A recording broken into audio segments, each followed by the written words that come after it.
สวัสดีค่ะวันนี้เราจะพามาเล่าย้อนหลังการเดินทางของพวกเรากับ Travel Months ไปกับทริปตะลุยอเมริกาใต้กันค่ะเริ่มต้นเราเดินทางด้วยการบินไทย9ชั่วโมงไปที่เมืองเมลเบิร์นประเทศออสเตรเลียกันก่อนเมลเบิร์นเมืองที่ดูชิคคูลแบบเนี้ยยุค 1850 คือรวยฟู่ฟ้าแบบตะโกนมากจนถึงขั้นเคยเป็นเมืองหลวงของออสเตรเลียมาแล้วตั้ง26 ปีเลยนะ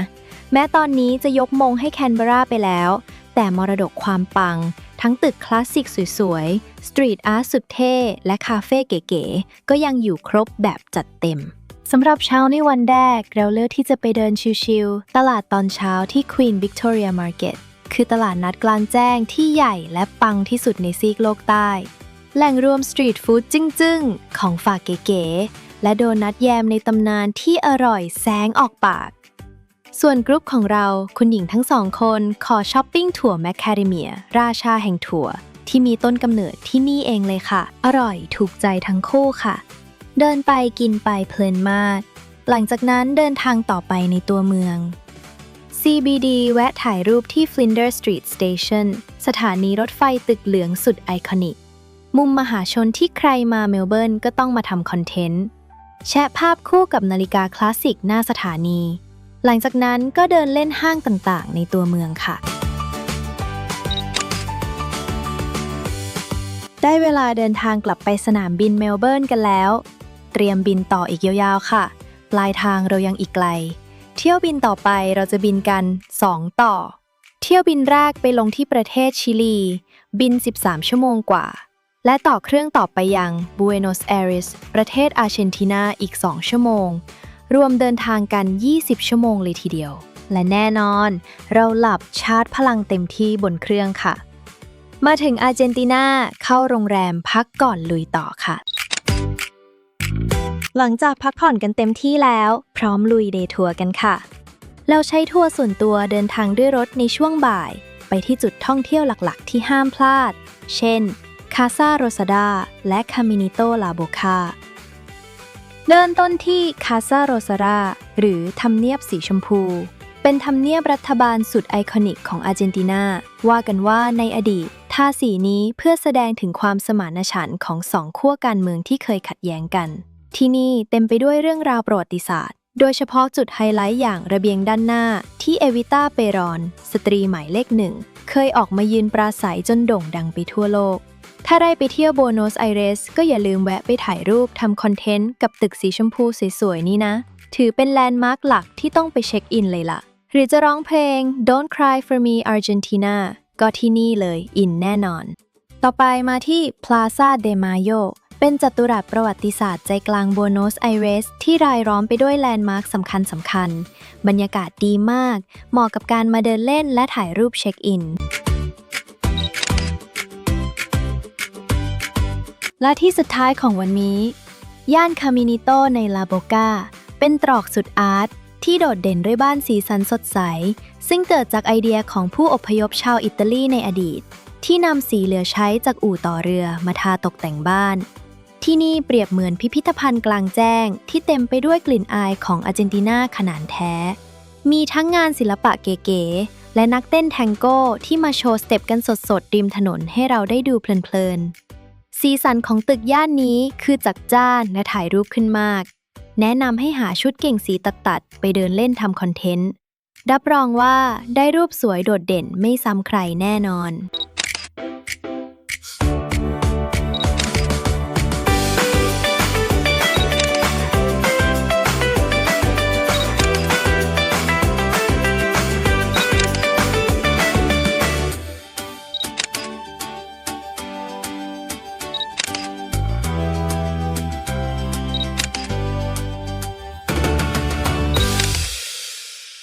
ตลอดสองข้างทางของคามินิโตเต็มไปด้วยร้านขายของที่ระลึกและงานศิลปะทำมือเก๋ๆให้เราได้เดินเลือกช็อปของฝากกันแบบเพลินๆส่วนคาเฟ่และร้านอาหารแถวนี้ก็ชิลมากแนะนำให้แวะนั่งจิบกาแฟหรือลองชิมขนมท้องถิ่นไปพร้อมกับดูโชว์เต้นแทงโก้ริมถนนคือได้ฟีลสุดๆใครชอบนั่งซึมซับบรรยากาศโลคอลพร้อมถ่ายรูปเช็คอินหน้าร้านสีสันสดใสบอกเลยว่าย่านนี้ตอบโจทย์และได้คอนเทนต์ปังๆแน่นอน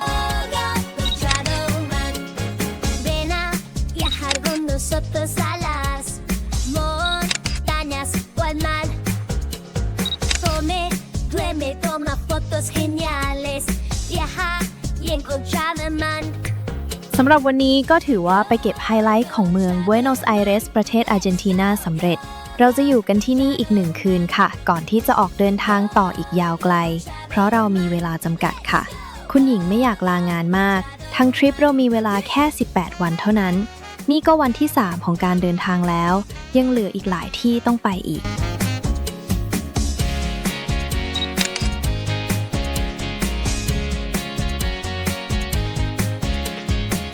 วันที่ 4 ของการเดินทางแล้วค่ะวันนี้เราเดินทางแต่เช้าไปสนามบิน Ezeiza International Airport คุณป้าอัมไพชอบผลไม้ที่ลาวน์จ์สนามบินมากกินไม่หยุดเลยก่อนเดินทางต่อเรียกว่าเป็นคนที่ทานอาหารได้คุ้มที่สุดในกลุ่มแล้วค่ะบินต่อกันค่ะ Buenos Aires สู่ Rio de Janeiroสนามบิน Galeão Antonio Carlos Jobim International Airport ใช้เวลาเดินทาง3 ชั่วโมงเราก็มาถึงประเทศบราซิลกันแล้วค่ะใช้รถรับส่งไปที่พักที่อยู่ที่หาดโคปาคาบาน่าเลยสะดวกมากๆเรามาถึงในช่วงบ่ายๆไม่รอช้าที่จะไปเดินชายหาดในตอนเย็นหาดโคปาคาบาน่าในริโอเดจาเนโรเดิมทีเป็นแค่หมู่บ้านชาวประมงเล็กๆก่อนจะโด่งดังและกลายเป็นแหล่งแฮงเอาท์สุดหรูของเหล่าคนดังในช่วงศตวรรษที่ 20 จุดเด่นที่ทุกคนต้องมาเช็คอินคือทางเดินริมหาดลายคลื่นสีขาวดำสุดไอคอนิกที่ทอดยาวไปตามชายหาดรูปพระจันทร์เสี้ยวสวยงามบรรยากาศที่นี่คือคึกคักและมีชีวิตชีวาสุดๆถ้าได้ไปบราซิลต้องแวะไปเดินชิลรับลมทะเลรับดนตรีและการเต้นในแบบบราซิลสไตล์ช่วงที่เรามาเป็นช่วงเดือนเมษายนอากาศที่นี่สบายๆ 23-28 องศาค่ะไม่ร้อนไม่หนาวมีลมสบายๆโรงแรมเราคือ Olinda Rio Hotel Copacabana อยู่ติดหาดเลยข้ามถนนมาไม่กี่ก้าวก็มาเดินเล่นได้เลยขอถ่ายรูปอย่างเดียวคุณหญิงไม่อยากว่ายน้ำค่ะได้เวลาอาหารเย็นแล้วค่ะกลุ่มเราเลือกทานสเต็กบราซิลสไตล์เนื้อก็ฉ่ำๆใช้ได้เลยอิ่มไปอีกมื้อก่อนไปเดินเล่นต่อในตอนเย็นค่าเสียหายมื้อนี้ประมาณคนละแค่200 บาทเท่านั้นถูกมากบรรยากาศในตอนกลางคืนเริ่มเปิดไฟร้านค้าต่างๆคึกคักขึ้นมีร้านขายของแผงลอยต่างๆเริ่มมาตั้งขายสนุกดีค่ะ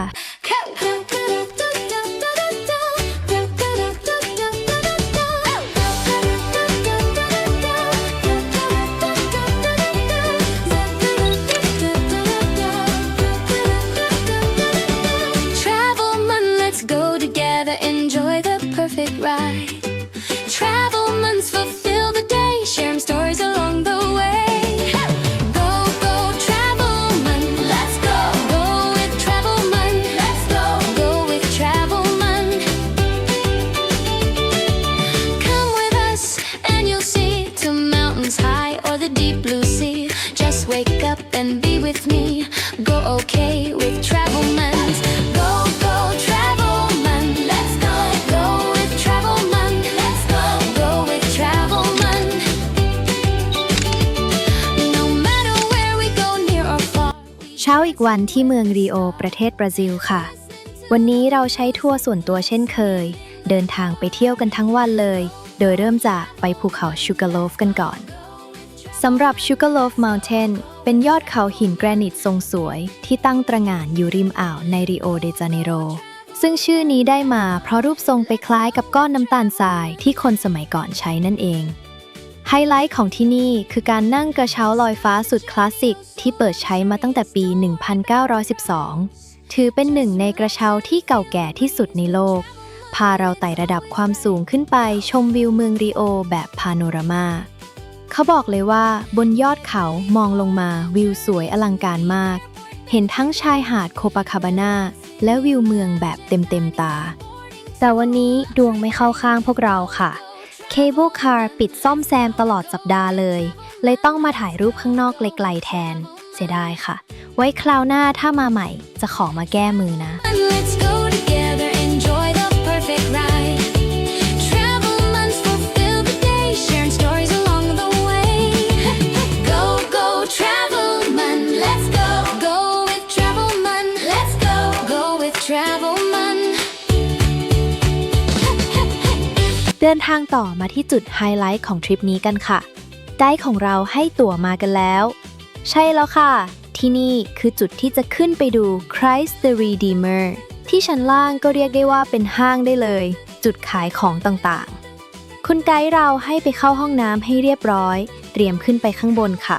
รอคิวยาวอยู่แต่ไม่นานเกินไปค่ะ Just wake up and be with me. Go okay with travel months. Go. Go. No matter where we go, near or far, we dancing with the stars. Listening to the music, let's sing it in the car. Go, go, travel month. Let's go. Go with travel month. Let's go. Go with travel month.Go go travel man กำลังจะไปดู Christ Redeemer Christ Redeemer Cristo Redentor Christ the Redeemer หรือรูปปั้นพระเยซูคริสต์เป็นหนึ่งใน7สิ่งมหัศจรรย์ของโลกยุคใหม่ที่ตั้งตระหง่านอยู่บนยอดเขาคอโควาโดใช้เวลาสร้างนานถึง9ปีช่วงปี 1922 ถึง 1931 เพื่อฉลองครบรอบ 100 ปีที่บราซิลได้รับเอกราชองค์พระที่กางแขนกว้างสื่อถึงการต้อนรับผู้คนจากทั่วโลกอย่างอบอุ่นซึ่งจากฐานรูปปั้นนี้แกจะสามารถมองเห็นวิวเมืองริโอเดจาเนโรแบบพาโนรามาที่สวยอลังการมากๆถือเป็นแลนด์มาร์คเบอร์หนึ่งที่สายเที่ยวต้องมาสัมผัสความยิ่งใหญ่ด้วยตาตัวเองสักครั้งและพวกเราก็ตื่นเต้นเช่นกันค่ะ Just the way we go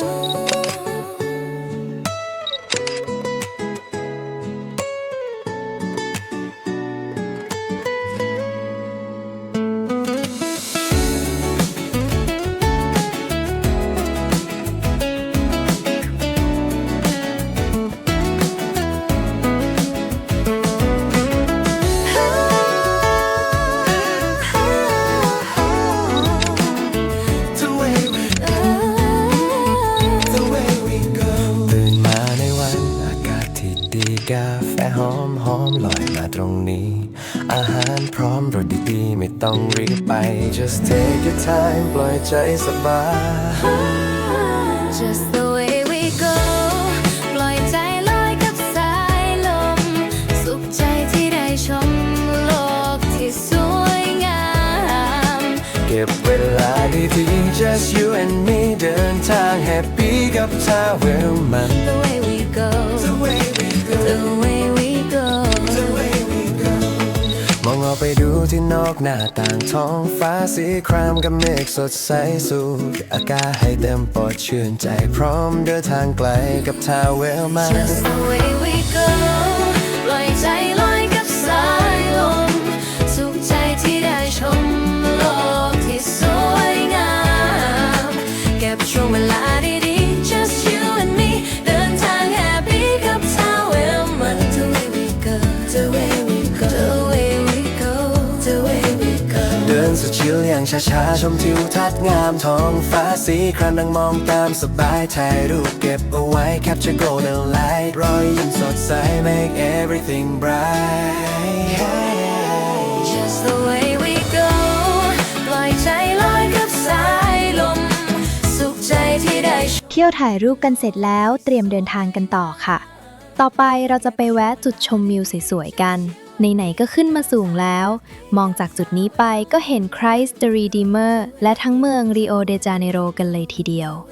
มองไกลๆเหมือนรูปปั้นจะดูเล็กไปเลย ได้เห็นอีกมุมมองหนึงก็ดีค่ะ มาแวะสูดอากาศสดชื่นตรงนี้ด้วย ปลายทางเติมไฟฝันในสว่างเดินทางสู่โลกกว้าง Just the way we go ปล่อยใจลอยกับสายลม สุขใจที่ได้ชมโลกที่สวยงามเก็บเวลาดีๆ Just you and me เดินทางแฮปปี้กับทาเวลมัน The way we go The way we go The way we go Just the way we go Just you and me Just the way we go ปล่อยใจลอยกับสายลม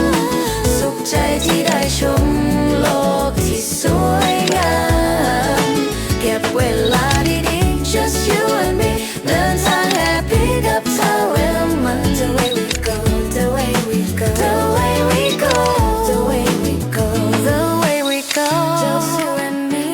travel man The way we go, the way we go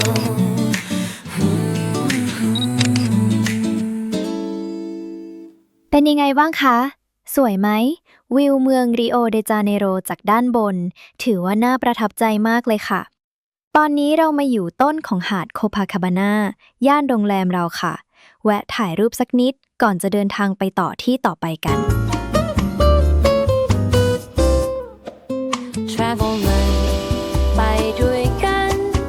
สุขสันต์ทุกการเดินทาง Travel สำหรับที่ต่อไปเอาใจสายอาร์ตผู้รักงานศิลปะค่ะ ที่จุด Cobra Etnias Mural กับภาพวาดฝาผนัง Etnias เป็นผลงานสตรีทอาร์ตระดับโลกของเอดูอาร์โด โคบราที่วาดใบหน้าชนเผ่าจาก 5 ทวีปด้วยสีสันสุดป๊อปเพื่อสื่อถึงความสมานฉันท์ในช่วงโอลิมปิกปี 2016 ที่เลิศคือบริเวณโอลิมปิกบูเลวาร์ดตรงนี้เป็นโซนท่าเรือครูซด้วยนะ ใครที่แพลนมาทริปเรือสำราญและต้องมาขึ้นลงเรือที่ริโอก็สามารถแวะมาเดินเล่นชิลๆก่อนได้สบายมากสายคอนเทนต์เตรียมชุดเก๋ๆมาโพสท่าคูลๆคู่กับกราฟฟิตี้ที่เคยใหญ่ที่สุดในโลกมุมนี้ได้เลยรับรองว่าได้รูปสตรีทสไตล์เท่ๆไปลงโซเชียลมีเดียสวยๆได้เยอะเลยแวะทานอาหารกลางวันร้านที่คุณไกด์แนะนำมาค่ะหลังจากนั้นมาต่อที่ริโอเดจาเนโรคาธีดรัลหรือเรียกกันว่ามหาวิหารริโอเดจาเนโรที่โดดเด่นด้วยสถาปัตยกรรมทรงกรวยสไตล์โมเดิร์นที่ได้แรงบันดาลใจมาจากพีระมิดของชาวมายันสร้างขึ้นในช่วงปี 1964 ถึง 1979 พอเดินเข้าไปข้างในจะต้องว้าวกับความอลังการของกระจกสีบานยักษ์4ด้านที่ทอดยาวขึ้นไปถึงยอดโดมแสงที่ส่องทะลุลงมาคือสวยขลังมากๆประทับใจค่ะที่ทางออกก็มีของที่ระลึกขายเช่นพวกไม้กางเขนสร้อยลูกประคำต่างๆและพอเดินมาทางออกจะกลับไปขึ้นรถมีคุณลุงมาขายของที่ระลึกคุณลุงใจดีมากขายไม่แพงเลยคุณลุงพยายามที่จะพูดภาษาไทยทักทายเลยช่วยลุงแกซื้อของมาเยอะเลยทำให้รู้สึกได้ว่าคนที่นี่เฟรนลี่ต่างกับอิมเมจที่ก่อนมากลัวว่าจะถูกจี้ปล้นอะไรไหมส่วนตัวกลุ่มพวกเราแล้วเจอแต่ประสบการณ์ดีๆค่ะ Go, go with Travel Man Go, go Travel Man Go, go with Travel Man Travel Man ไปด้วย มาลุยเดินทางกันต่อค่ะเอสคาเดเรียเซลารอนบันไดสุดอาร์ตนี้เริ่มสร้างขึ้นในปี 1990 โดยศิลปินชาวชิลีโฮร์เฮเซลารอนที่ตั้งใจนำกระเบื้องสีสันสดใสมาตกแต่งบันไดเก่าๆหน้าบ้านเพื่ออุทิศให้กับชาวบราซิลที่เขารักความพีคคือบนบันได 215 ขั้นนี้ประกอบไปด้วยกระเบื้องกว่า 2,000 ชิ้นจากกว่า 60 ประเทศทั่วโลกซึ่งส่วนใหญ่ก็มาจากนักท่องเที่ยวที่ช่วยกันส่งมาให้จนกลายเป็นงานศิลปะชิ้นเอกระดับโลกใครไปริโอต้องห้ามพลาดแวะมาย่านลาปาเพื่อแชะภาพคู่กับสตรีทอาร์ตสุดไอคอนิกนี้แอบกระซิบว่าเคยอยู่ใน MV ของ Snoop Dogg ด้วยนะรับรองว่าสีป๊อปๆถ่ายรูปออกมาดูโดดเด่นสะดุดตาแน่นอน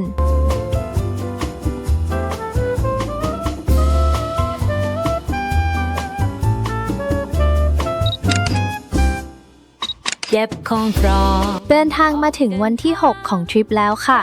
ในวันนี้เราจะบินไปต่อกันที่เมืองเซาเปาโลค่ะใช้เวลาบินชั่วโมงเดียวเท่านั้นและเช่นเคยเราใช้ private tour ในการเดินทางสำหรับความสบายของลูกทัวร์ค่ะเมืองเซาเปาโลเริ่มต้นจากชุมชนเล็กๆของนักบวชในปี 1554 ก่อนจะมั่งคั่งสุดขีดในยุคอุตสาหกรรมไร่กาแฟจนปัจจุบันก้าวขึ้นเป็นมหานครที่ใหญ่และคึกคักที่สุดในซีกโลกใต้เสน่ห์ของที่นี่คือการหลอมรวมวัฒนธรรมจากทั่วโลกเข้าไว้ด้วยกันอย่างลงตัวทั้งย่านลิเบราเดชุมชนชาวญี่ปุ่นที่ใหญ่ที่สุดนอกประเทศญี่ปุ่นไปจนถึงร้านอาหารและพิซซ่ารสเลิศที่สายกินต้องหลงรักใครที่ชอบไวบ์ของเมืองใหญ่ตึกระฟ้าสตรีทอาร์ตเท่ๆและคาเฟ่ชิคๆมหานครแห่งนี้เต็มไปด้วยมุมอาร์ตให้เดินเล่นซึมซับบรรยากาศและเก็บภาพความประทับใจกลับไปแบบจุใจแน่นอน Go, go Travel Man Go, go with Travel Man Go, go Travel Man travel month ถ้าบอกตามตรงเมืองเซาเปาโลสำหรับเราแล้วไม่ค่อยมีอะไรโดดเด่นน่าสนใจเท่าไหร่ ก็รู้สึกเป็นเมืองทั่วๆไป แต่มีที่หนึ่งที่น่าจดจำคือ Mercado Municipal de Sao Paulo หรือตลาดสดที่โด่งดังที่สุดในเซาเปาโลหรือที่ชาวเมืองเรียกกันติดปากว่า Mercado เปิดทำการมาตั้งแต่ปี 1933 โดดเด่นด้วยอาคารสไตล์นีโอคลาสสิกและหน้าต่างกระจกสีสุดอลังการ ที่นี่คือสวรรค์ของสายฟู้ดดี้เพราะรวบรวมผลไม้แปลกตาและวัตถุดิบท้องถิ่นไว้เพียบไฮไลท์เด็ดที่ต้องมาลองคือแซนด์วิชมอร์ทาเดลล่าไส้ทะลักและพาสเทลปลาคอร์ดทอดกรอบๆนอกจากจะได้ลิ้มรสของอร่อยระดับตำนานแล้วยังเป็นสถานที่ที่เหมาะกับการมาเดินเล่นซึมซับวิถีชีวิตคึกคักของคนท้องถิ่นแบบเข้าถึงแก่นแท้ของบราซิลเลยค่ะ Stories along the way Go, go Travel month Let's go, go, go With travel month Go, go Travel month Let's go, go, go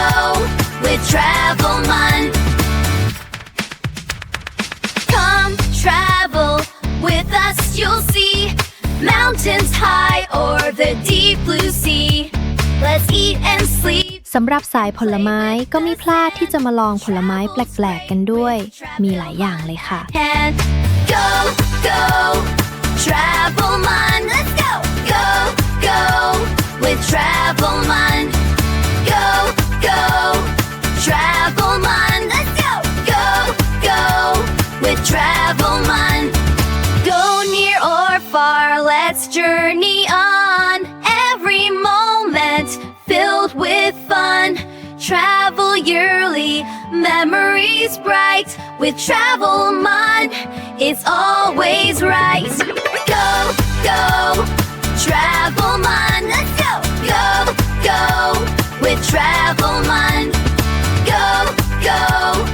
Travel month Let's go, go หลังจากทานอาหารกลางวันและผลไม้ต่างๆกันอิ่มแล้วไกด์ก็พาเที่ยวต่อไปย่านตัวเมืองย่าน Japanese Town โบสถ์ชื่อดังของที่นี่หลังจากนั้นก็ไปพักผ่อนที่โรงแรมค่ะรอบนี้เราพักที่โรงแรม Mercure Guarulhos Aeroporto อยู่แถวๆสนามบินเลยห้องใหญ่ดีมากกลางคืนมาปาร์ตี้ผลไม้ที่ซื้อจากตลาดมาและพักผ่อนรอบินต่อวันรุ่งขึ้นค่ะ Go with travel month Go, go Travel month Let's go, go, go With travel month Traveling มาเดินทางต่อไปประเทศต่อไปกันค่ะวันนี้เราจะบินกัน2ต่อเพราะว่าไม่มีบินตรงเลยเราจะบินจากเซาเปาโลซิตี้ประเทศบราซิลไปลีมาประเทศเปรูหลังจากนั้นบินโดเมสติกต่อไปเมืองคุสโคค่ะเรียกได้ว่าไฮไลท์อีกที่หนึ่งของทริปนี้เลยใช้เวลาบิน5ชั่วโมงกว่าและต่อด้วยอีก1ชั่วโมงนิดๆค่ะสิ่งที่ห้ามพลาดในการบินมาลงสนามบินคุสโคคือทัศนียภาพระหว่างที่เครื่องบินลดระดับลงจอดเพราะสนามบินถูกโอบล้อมไปด้วยเทือกเขาแอนดีสที่สลับซับซ้อนถือเป็นหนึ่งในเส้นทางบินที่ท้าทายฝีมือนักบินมากที่สุดและมอบวิวนอกหน้าต่างที่สวยงามอลังการตื่นตาตื่นใจมากๆ ทำไมแม่เนี่ยต้องเดินช้า ต้องสูดหายใจลึกๆก็ป่ะ ช้าๆเลย นี่เดินช้าไม่ เมืองนี้มีทำเลที่ตั้งบนความสูงกว่า 3,300 เมตรเหนือระดับน้ำทะเลหลายคนที่ก้าวลงจากเครื่องอาจต้องปรับตัวกับสภาพอากาศที่เบาบางเพื่อป้องกันอาการแพ้ความสูงหรือที่เรียกว่า altitude sickness ทันทีแค่ก้าวเดินเร็วๆหรือยกกระเป๋าเดินทางก็อาจทำให้รู้สึกเหนื่อยหอบใจเต้นแรงและบางคนอาจมีอาการมึนหัวหรือคลื่นไส้ซึ่งเป็นอาการแพ้ความสูงที่นักเดินทางต้องค่อยๆปรับตัวเมื่อมาเยือนเทือกเขาแอนดีสตัวช่วยสำคัญที่ชาวเปรูใช้กันมาตั้งแต่สมัยอารยธรรมอินคาคือใบโคคาพืชศักดิ์สิทธิ์ประจำท้องถิ่นวิธีใช้แบบดั้งเดิมคือการนำใบโคคามาม้วนรวมกันแล้วเคี้ยวหรืออมไว้ที่กระพุ้งแก้มให้น้ำคั้นจากใบสดค่อยๆซึมออกมาห รือจะเลือกดื่มเป็นชาร้อนก็ช่วยให้ร่างกายอบอุ่นได้ดีสำหรับการเดินทางในวันนี้ควรจะพักผ่อนให้มากที่สุดให้ร่างกายได้ปรับตัวค่ะรอบนี้เราเลือกพักโรงแรม Hilton Garden Inn ค่ะห้องน่ารักบริการดีทำเลดีเลยค่ะแผนเดินทางจริงๆวันนี้จะต้องพักผ่อนแต่ลูกทัวร์แข็งแรงกันมากร่วมกับตื่นเต้นกับเมืองสวยๆที่นั่งรถผ่านมาและอยากไปเดินเล่นกันแล้วอดใจไม่ไหวค่อยๆเดินไปช้าๆอากาศเย็นสบายๆค่ะทางเดินเข้าเมืองถนนเล็กๆน่ารักระหว่างทางก็มีร้านให้ช้อปปิ้งของที่ระลึกรวมถึงซูเปอร์มาร์เก็ตด้วยกลุ่มเราก็อดที่จะใช้เงินไม่ไหวเดินไปก็แวะถ่ายรูปเก็บรูปสวยๆไปด้วย with travel months. Go, go. และคุณป้าอำไพก็พลาดไม่ได้กับการมาซื้อไอเทมที่ได้รับความนิยมมากในหมู่นักท่องเที่ยวนั่นก็คือลูกอมไบโคค่าค่ะ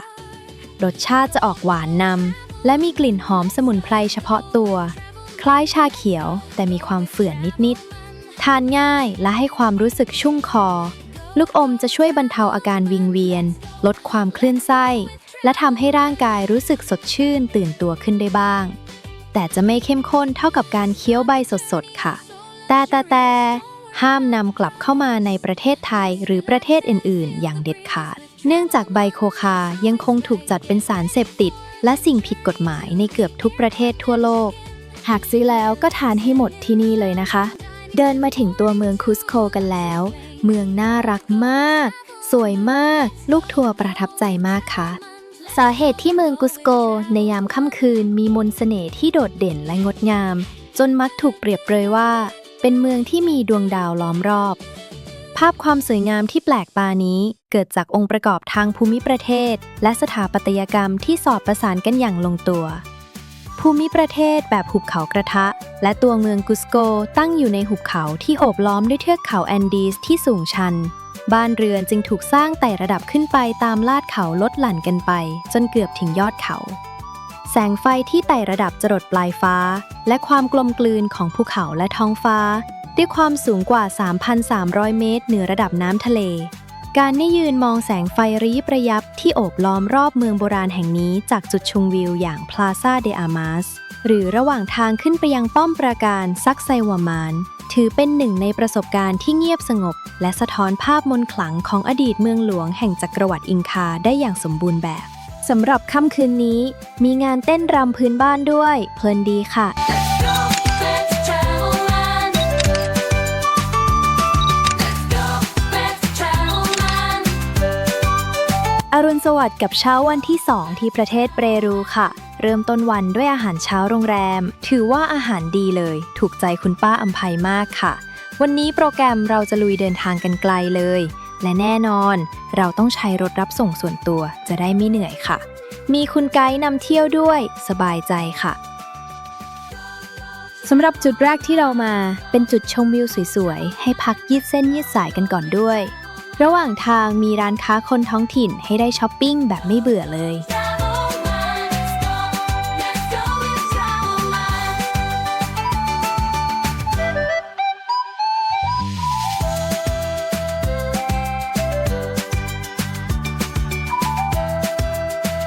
หากใครลืมแว่นกันแดดหมวกไม้เท้าหรือไม่ว่าจะเป็นเสื้อหรือเสื้อหนาวมาระหว่างทางมีขายด้วยนะราคาคือต่อรองกันได้ไม่แพงเลยแต่ว่าต้องเตรียมเงินสดมาหน่อยนะร้านที่นี่โลคอลมากๆสกุลเงินที่นี่เรียกว่า Peruvian Sol ราคาก็คิดง่ายๆคุณ10ไปเลยจะเป็นเงินบาทบ้านเราค่ะ Travel man. Let's go. Go with travel man. Let's go with travel man. เราเดินทางมาถึงหมู่บ้านปิซักที่ตั้งอยู่ในหุบเขาศักดิ์สิทธิ์ห่างจากกุสโกมาประมาณ33 กิโลเมตรหรือใช้เวลาเดินทางด้วยรถยนต์ราว 45 นาทีถึง 1 ชั่วโมงปิซักแบ่งพื้นที่หลักๆออกเป็น 2 ส่วนคือส่วนแรกคือชุมชนด้านล่างเป็นที่ตั้งของบ้านเรือนสไตล์โคโลเนียลผสมผสานตลาดนัดพื้นเมืองร้านขายงานคราฟต์และคาเฟ่เล็กๆถือเป็นศูนย์กลางวิถีชีวิตของชาวบ้านในปัจจุบันส่วนที่ 2 คือส่วนโบราณสถานด้านบน เป็นซากอารยธรรมอินคาโบราณและนาขั้นบันไดสุดอลังการที่ตั้งอยู่บนภูเขาสูงเหนือชุมชนขึ้นไปสิ่งที่สร้างความตื่นตาตื่นใจให้นักเดินทางมากที่สุดคือช็อกโลหรือข้าวโพดเม็ดยักษ์แห่งเทือกเขาแอนดีสสายพันธุ์ที่โด่งดังที่สุดคือไมซ์บลังโกคิกันเตเดลกุสโกได้ชื่อว่าเป็นข้าวโพดขาวขนาดยักษ์แห่งกุสโกซึ่งปลูกได้ผลผลิตดีที่สุดในบริเวณหุบเขาศักดิ์สิทธิ์นี้เท่านั้นข้าวโพดมีฝักและเมล็ดใหญ่กว่าข้าวโพดทั่วไปถึง 3-4 เท่าเกิดจากความสมบูรณ์ของแร่ธาตุในดินริมแม่น้ำอูรูบัมบาสภาพอากาศบนพื้นที่สูงที่มีความแตกต่างของอุณหภูมิระหว่างกลางวันและกลางคืนอย่างชัดเจนผนวกกับภูมิปัญญาด้านการเกษตรและการคัดเลือกสายพันธุ์ที่สืบทอดมาตั้งแต่สมัยจักรวรรดิอินคาข้าวโพดยักษ์นี้จะเสิร์ฟพร้อมกับชีสสดแอนดีสที่หั่นเป็นแผ่นหนาๆวิธีการกินคือการกัดข้าวโพดสลับกับชีสความเค็มและความมันของชีสสดจะเข้าไปตัดกับความหนึบและรสหวานอ่อนๆตามธรรมชาติของข้าวโพดได้อย่างลงตัวถือเป็นของว่างที่ให้พลังงานสูงและช่วยคลายความหนาวเย็นระหว่างการเดินทางบนพื้นที่สูงได้เป็นอย่างดี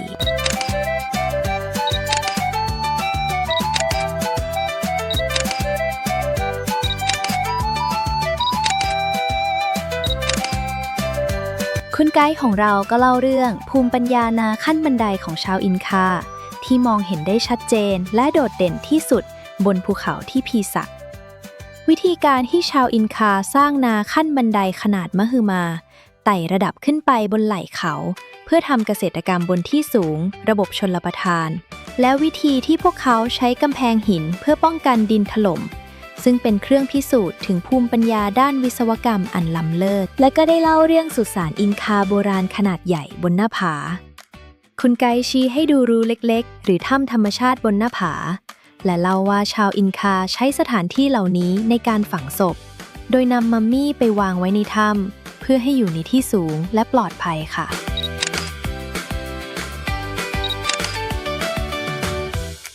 หลังจากเที่ยวเมืองปิซักส่วนบนไปแล้วเราลงมาส่วนล่างของเมืองปิซักกันบ้างค่ะซึ่งเป็นย่านตลาดพื้นเมืองปิซักมาร์เก็ตที่เต็มไปด้วยร้านขายงานหัตถกรรมของชาวเปรูตลอดสองข้างทาง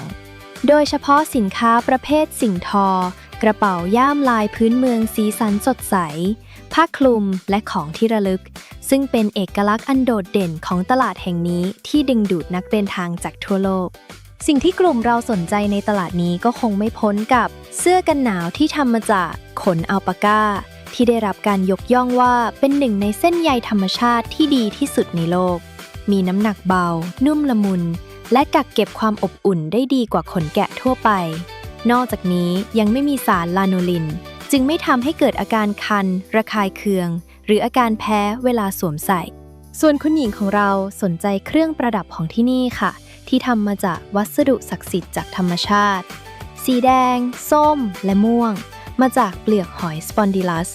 ซึ่งในยุคจักรวรรดิอินคาถือเป็นสิ่งศักดิ์สิทธิ์และมีมูลค่าสูงกว่าทองคำสีเขียวอมฟ้าคริสโซคอล่าหรือที่มักเรียกกันว่าเทอร์คอยส์เปรูสีน้ำเงินเข้มลาพิสลาซูลีหรือแร่โซดาไลท์จริงๆมีของให้ช้อปปิ้งอีกเยอะเลยแต่เนื่องจากเราต้องเดินทางอีกไกลเลยยังไม่กล้าซื้ออะไรกันมากค่ะปัดใจไปก่อนเดี๋ยวแบกไม่ไหวก่อนกลับไปขึ้นรถเราก็ขอแวะถ่ายรูปก่อนกับน้องๆน่ารักมากเลย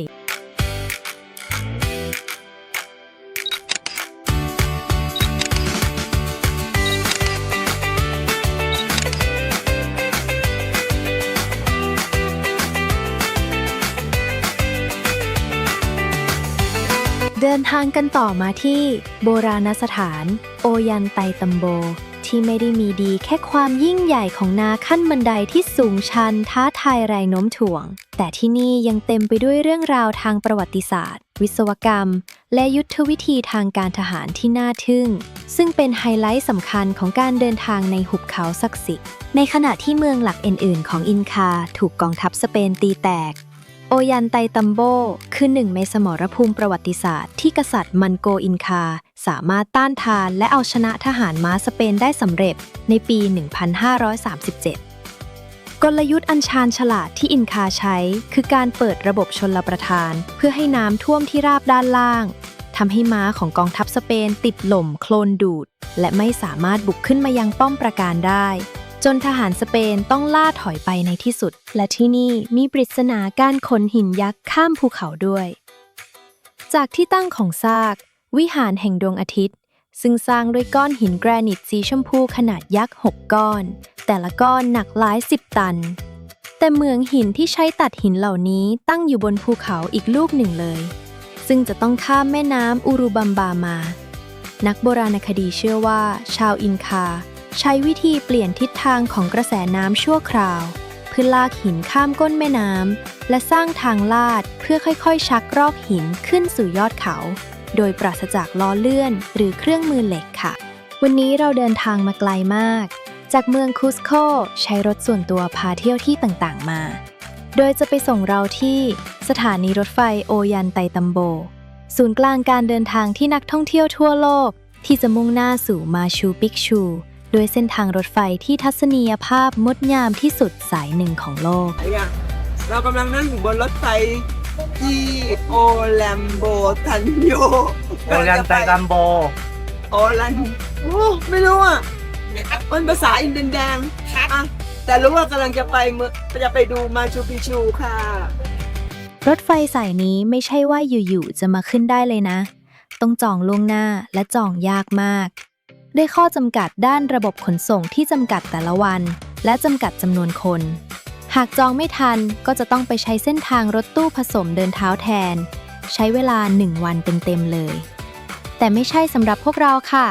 ขอนั่งสบายๆชมวิว2 ข้างทางทานข้าวโพดยักษ์อาหารและกาแฟชิลๆดีกว่าวิวคือสุดๆไปเลยคุ้มมากค่ะ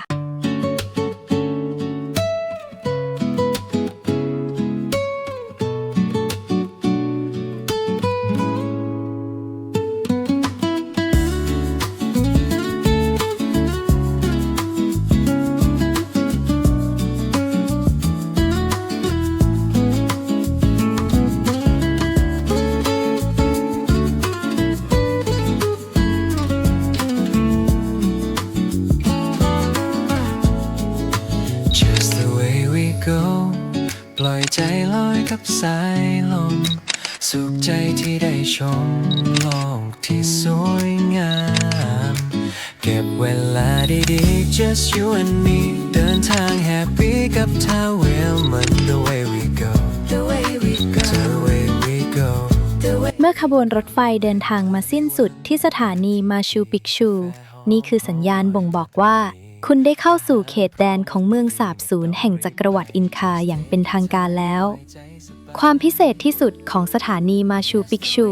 คือการทำหน้าที่เป็นเส้นเลือดใหญ่ของเมืองอากวาสคาเลียนเตสอย่างแท้จริงเมืองหน้าด่านแห่งนี้ถูกตัดขาดจากโลกภายนอกโดยสมบูรณ์ไม่มีถนนหลวงเชื่อมต่อและไม่มีรถยนต์ส่วนตัววิ่งในเมืองการขนส่งทุกอย่างตั้งแต่นักท่องเที่ยวอาหารน้ำดื่มไปจนถึงวัสดุก่อสร้างล้วนต้องพึ่งพาระบบรางที่มาสิ้นสุดณสถานีแห่งนี้เท่านั้นกลุ่มเราเลือกพักที่โรงแรมคาซาอันดีนามาชูปิชูกัน1 คืนค่ะพักร่างกายชาร์จพลังให้เต็มที่และตื่นมาทานอาหารเช้าพร้อมวิวสวยๆจากห้องอาหารโรงแรมเลยโลกที่สวยงามเก็บช่วงเวลาดีๆ just you and me เดินทางแฮปปี้กับเธอเวลมัน the way we go the way we go the way we go ทานอาหารเช้ากันอิ่มแล้วพร้อมลุยต่อค่ะจากโรงแรมเราเดินไปขึ้นบัสกันไม่ไกลจากโรงแรมซึ่งต้องจองบัสมาล่วงหน้าเช่นเคยรถบัสของบริษัทคอนเซทัวร์ซึ่งเป็นผู้ถือสัมปทานผูกขาดเพียงรายเดียวที่ได้รับอนุญาตให้วิ่งบนเส้นทางสายนี้อีกหนึ่งไฮไลท์ที่สร้างความตื่นเต้นให้กับนักเดินทางทั่วโลกเพราะถนนสายนี้เป็นเส้นทางลูกรังแคบๆที่ไม่ได้ปูยางตัดลัดเลาะหน้าผาสูงชันในลักษณะซิกแซกหักศอกถึง14โค้งไต่ระดับความสูงจากตัวเมืองด้านล่างขึ้นไปกว่า400 เมตรโดยใช้เวลาเดินทางประมาณ 25-30 นาทีเรียกว่าฝากชีวิตไว้กับคนขับได้เลยค่ะมาถึงแล้วก็เตรียมตั๋วมาชูปิกชูของเราได้เลยค่ะ กลุ่มเราก็จ้างไกด์เพิ่มเติมจะได้ฟังข้อมูลเพิ่มเติมด้วย กว่าจะมาถึงได้คือไม่ใช่เล่นเลย แต่ก็มาถึงจนได้1 ใน 7 สิ่งมหัศจรรย์ของโลกยุคใหม่ นอกจากนี้ยังได้รับการขึ้นทะเบียนเป็นมรดกโลกโดยยูเนสโกด้วย ในฐานะมรดกแบบผสมทั้งทางวัฒนธรรมและธรรมชาติ ซึ่งเป็นเกณฑ์ที่ผ่านการรับรองได้ยากมากมาชูพิกชูมีความกลมกลืนขั้นสุดยอดระหว่างสถาปัตยกรรมและธรรมชาติ ชาวอินคาไม่ได้ระเบิดทิ้งภูเขาเพื่อสร้างเมือง แต่พวกเขาออกแบบผังเมืองให้สอดรับกับภูมิประเทศอันซับซ้อน ผนังหินและวิหารต่างๆถูกสร้างขึ้นโดยเคารพเหลี่ยมมุมของยอดเขาและทิศทางของแสงอาทิตย์ทำให้เมื่อมองจากมุมกว้างและมีสุดยอดวิศวกรรมที่ท้าทายการเวลาเทคนิคการต่อหินแกรนิตแบบไร้ปูนสอประสานที่แนบสนิทจนแผ่นดินไหวทำร้ายไม่ได้รวมถึงระบบระบายน้ำใต้ดินที่ป้องกันแผ่นดินถล่มบนหน้าผาสูงชันทั้งหมดนี้ถูกสร้างขึ้นโดยอารยธรรมที่ปราศจากเครื่องมือเหล็กไม่มีล้อเลื่อนและไม่มีแม้แต่ระบบตัวอักษรสำหรับจดบันทึกแบบแผนทางวิศวกรรมที่นี่ยังมีปริศนาที่ยังหาคำตอบที่สิ้นสุดไม่ได้แม้จะมีการค้นพบมานานกว่าศตวรรษแต่นักโบราณคดียังคงถกเถียงกันถึงวัตถุประสงค์ที่แท้จริงของการเนรมิตเมืองบนยอดเขาแห่งนี้ทฤษฎีมีตั้งแต่การเป็นสถานที่พักตากอากาศของจักรพรรดิปาชากุเตกศูนย์กลางทางดาราศาสตร์ไปจนถึงวิหารศักดิ์สิทธิ์สำหรับทำพิธีกรรมความเร้นลับที่ปราศจากบันทึกทางประวัติศาสตร์นี้เองที่ทำให้มาชูปิกชูมีเสน่ห์ดึงดูดผู้คนให้ต้องมาเยือนด้วยตัวเองสักครั้งในชีวิต Travelman Go go Travelman Let's go Go go with Travelman Go go Travelman Let's go Go go with ในวันนี้ที่เรามามีฝนตกหยุดค่ะพอฝนหยุดทีพวกเราก็รีบถ่ายรูปได้รูปไปเยอะมากสวยมากค่ะ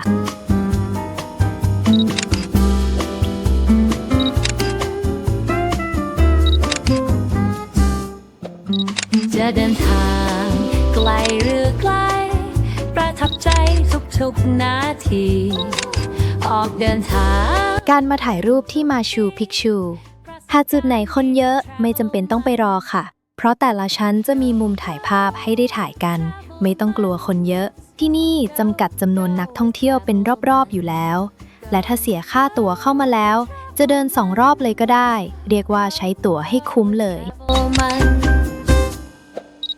ออกเดินทางอย่างหรูหราเรื่องราคาเป็นกันเองพักผ่อนปะ ระหว่างทางคุณไกด์ของเราก็ชี้ให้ดูแนวสันเขาด้านหลังซึ่งเมื่อมองตะแคงจะเห็นแนวหินและยอดเขาเรียงต่อกันเป็นรูปใบหน้าคนกำลังนอนหงายมองฟ้าเป็นรูปหน้าชาวอินคาค่ะสำหรับมุมที่เราเห็นอยู่นี้จะเห็นได้ว่า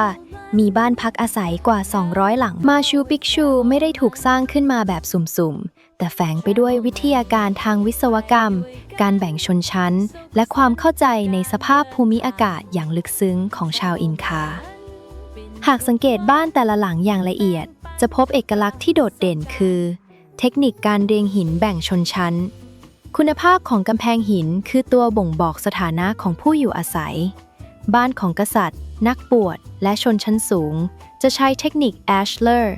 คือการนำก้อนหินแกรนิตมาสกัดและเจรไนอย่างประณีตจนเรียบเนียนประกอบเข้าด้วยกันแบบไร้รอยต่อโดยไม่ใช้ปูนสอประสาน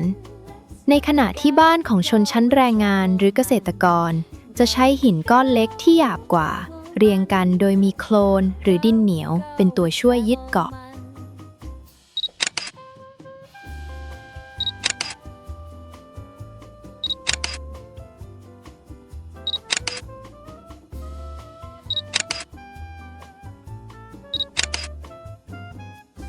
ที่เราเห็นในปัจจุบันคือบ้านที่เหลือแต่กำแพงหิน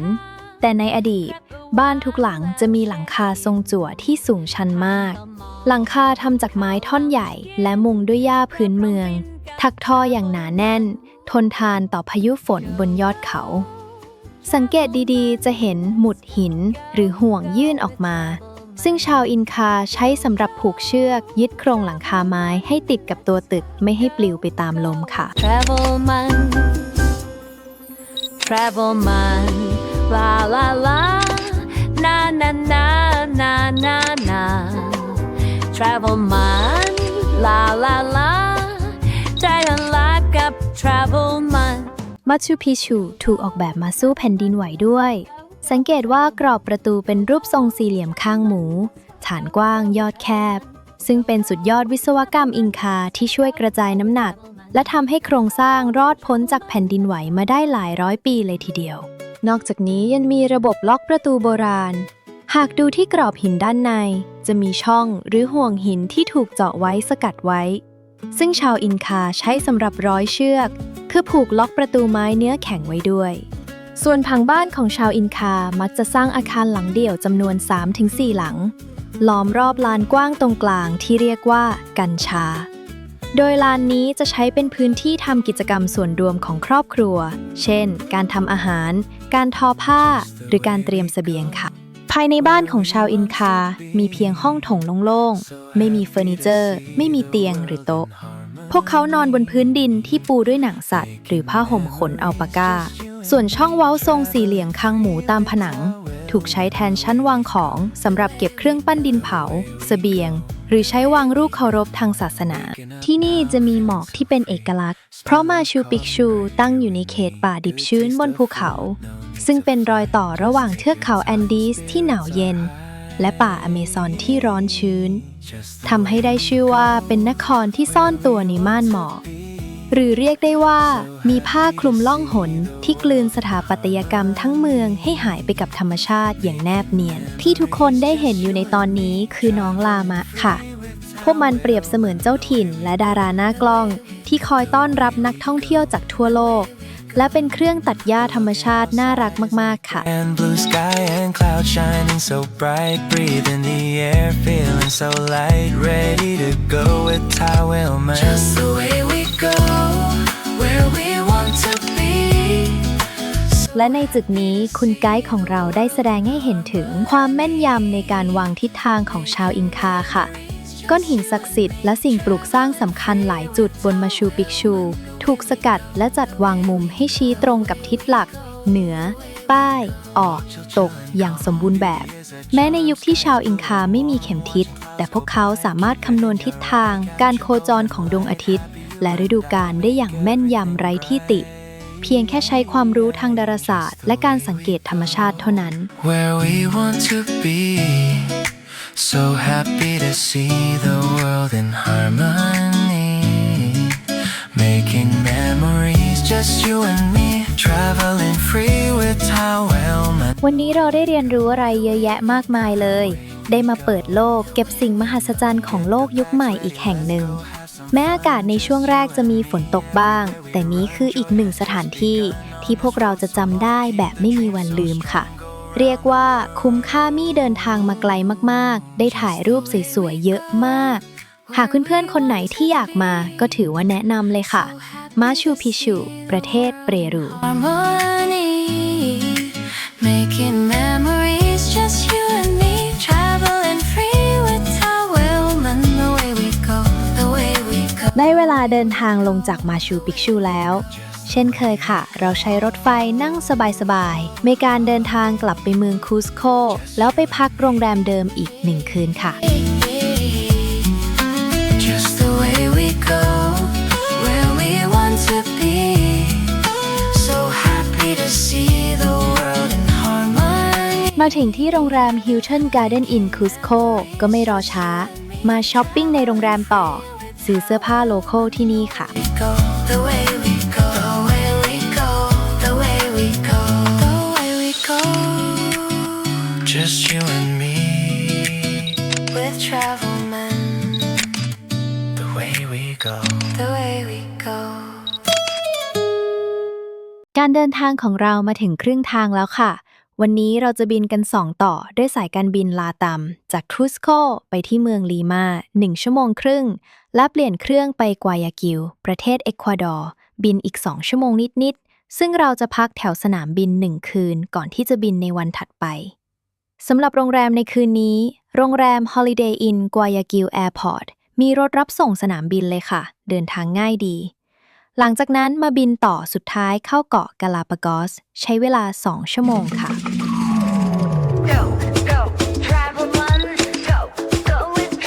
และเช่นเคยเราใช้ไกด์รถรับส่งส่วนตัวสำหรับความสบายให้คุณหญิงทั้งสองแต่การเดินทางไม่ได้ง่ายขนาดนั้นเพราะเราต้องนั่งรถน่ะลงเรือและต่อรถอีกทีค่ะเนื่องจากสนามบินตั้งอยู่บนเกาะเล็กๆที่ชื่อว่าเกาะบัลทราทำให้เราต้องเดินทางข้ามเกาะไปยังเกาะหลักเกาะซานตาครูซสำหรับการเดินทางมาเกาะกาลาปากอสมีกฎระเบียบที่เข้มงวดคือจะต้องอยู่ห่างจากสัตว์ป่าอย่างน้อย2 เมตรตลอดเวลาแม้ว่าพวกมันจะเป็นฝ่ายเดินเข้ามาหาคุณเองก็ตามและห้ามเดินทางออกนอกเส้นทางค่ะระหว่างทางเราค่อนข้างว้าวกับสีน้ำทะเลที่มันฟ้าจัดๆมากๆนึกว่าถูกผสมสีมาเลยส่วนเรือที่นำเราข้ามฝั่งก็จะเป็นสปีดโบ๊ททั่วไปหลังจากนั้นมาขึ้นบัสของเราค่ะคันใหญ่แอร์เย็นสบายมากๆส่วนโปรแกรมในวันนี้เราจะแวะเที่ยวก่อนเลยก่อนที่จะเข้าโรงแรมค่ะมาเดินทางกับพวกเราไปหุบเขาหรือลงทะเลกินนอนถ่ายรูปเก็บเก๋ ที่แรกที่เรามาแวะคือ El Chato Ranch ถือเป็นไฮไลท์ระดับ5 ดาวของการมาเยือนเกาะซันตาครูซเลยค่ะที่นี่คือพื้นที่เขตอนุรักษ์บนที่ราบสูง Highlands ซึ่งเป็นบ้านตามธรรมชาติของบรรดาเต่ายักษ์กาลาปากอสเนื่องจากฟาร์มอยู่บนที่ราบสูงซึ่งมีความชื้นและฝนตกบ่อยพื้นดินจึงมักจะเฉอะแฉะ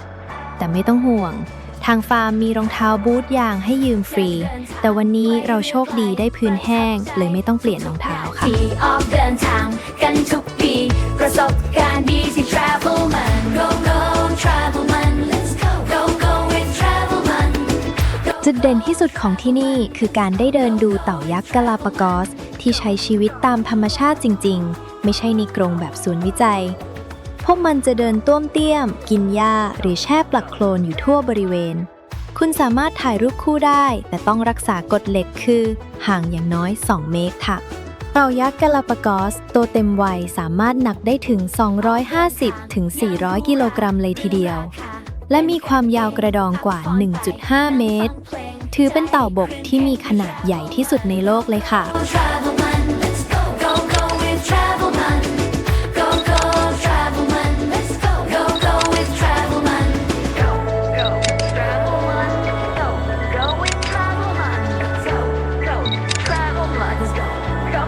หลังจากดูเต่ายักษ์กันแล้วเราจะเดินต่อไปลงไปสำรวจถ้ำอุโมงค์ลาวาที่เรียกว่า Túneles de Lava ที่ El Chato Ranch ถือเป็นอีกหนึ่งประสบการณ์ที่ทำให้ทริปกาลาปากอสมีมิติและน่าจดจำมากยิ่งขึ้นค่ะเพราะมันพาเราเปลี่ยนฟีลจากสายส่องสัตว์มาเป็นสายลุยสำรวจธรณีวิทยาในพริบตา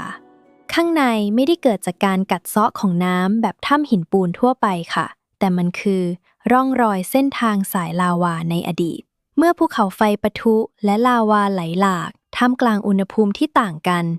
ลาวาผิวด้านนอกที่สัมผัสอากาศจะเย็นตัวและแข็งกลายเป็นเปลือกหุ้มในขณะที่ลาวาร้อนจัดด้านในยังคงไหลทะลักต่อไปเรื่อยๆจนหมดทิ้งไว้เพียงโครงสร้างอุโมงค์ใต้ดินที่กว้างใหญ่และสมบูรณ์แบบอย่างที่เห็นค่ะบางช่วงเพดานถ้ำจะสูงโปร่งเดินสบายแต่บางจุดคุณอาจจะต้องก้มตัวย่อเข่าหรือมุดผ่านช่องหินแคบๆซึ่งเป็นกิมมิคที่เพิ่มความสนุกและตื่นเต้นให้กับการเดินสำรวจได้อย่างดีค่ะ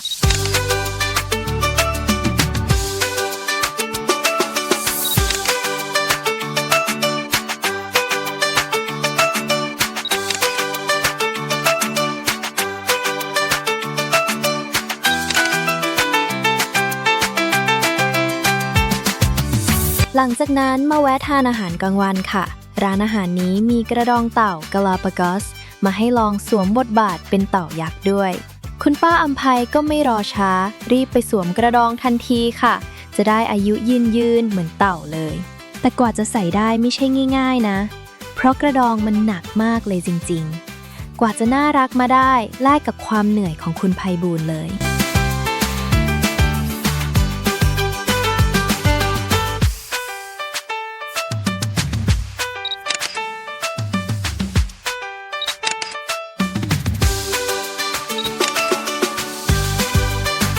หลังจากนั้นเราจะเดินทางเข้าโรงแรมเรากัน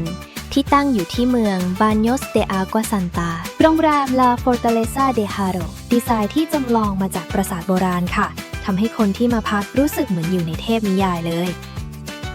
คืนนี้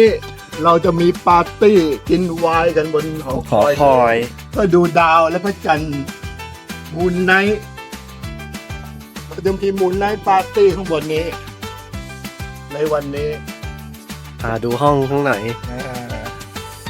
ดูทั้งที่มีร่มของเราเนี่ยโอ้ยใครไม่อยู่ที่ยังโง่นะโอ้ยมีอันนี้ด้วยตู้เย็นเนื้อไมโครเวฟวันนี้สุดยอดแบบปาร์ตี้วันนี้ โรงแรมนี้เป็นโรงแรมเล็กๆ มีอยู่ไม่กี่ห้องเท่านั้น และเจ้าของก็จะอยู่ที่นี่เลย ที่นี่จะแบ่งเป็นสองฝั่ง ฝั่งหอคอยและฝั่งปราสาท ห้องน่ารักมาก ถ้ามาหลายๆคนคงสนุกน่าดูเลย คิดถึงคนที่บ้านมากเลยค่ะ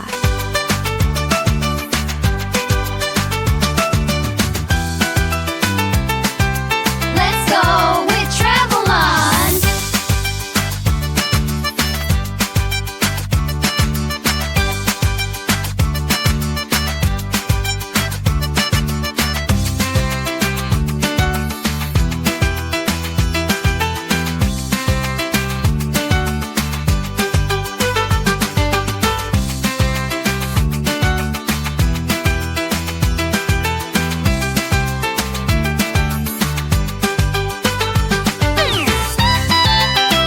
หลังจากสำรวจห้องพักและพักผ่อนแล้ว ในตอนเย็นเราจะออกไปเดินเล่นสำรวจในเมืองค่ะ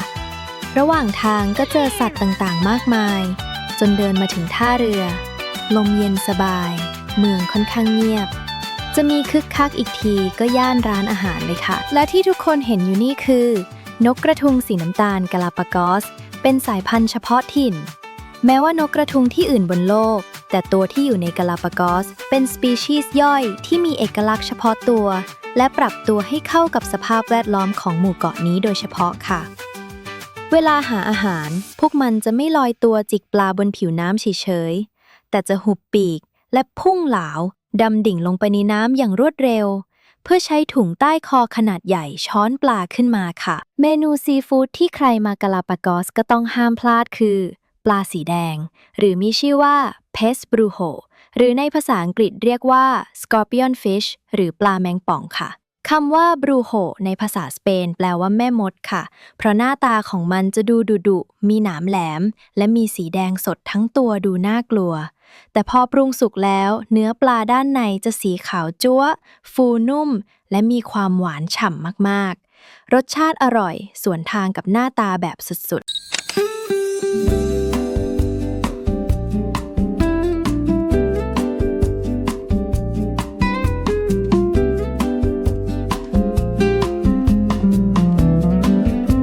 เช้าวันที่ 2 ที่เกาะกาลาปากอสค่ะวันที่ 11 หรือ 12 ของการเดินทางทริปนี้แล้ว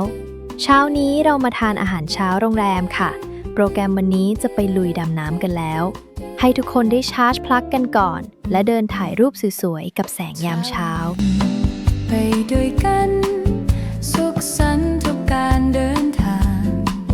Travel นั้นมันบินทุกวันแบ่งปันทุกประสบการณ์ Go go Travel มัน Let's go go go with Travel มัน Go go Travel มัน Let's go go go with Travel มันมาเดินทาง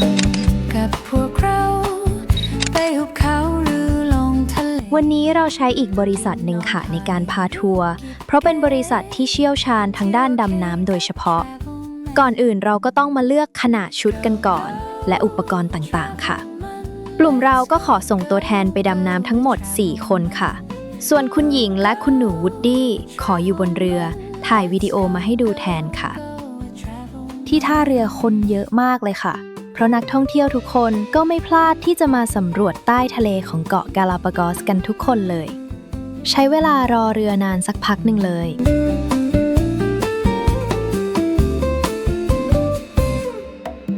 จะเดินทางไกลหรือไกล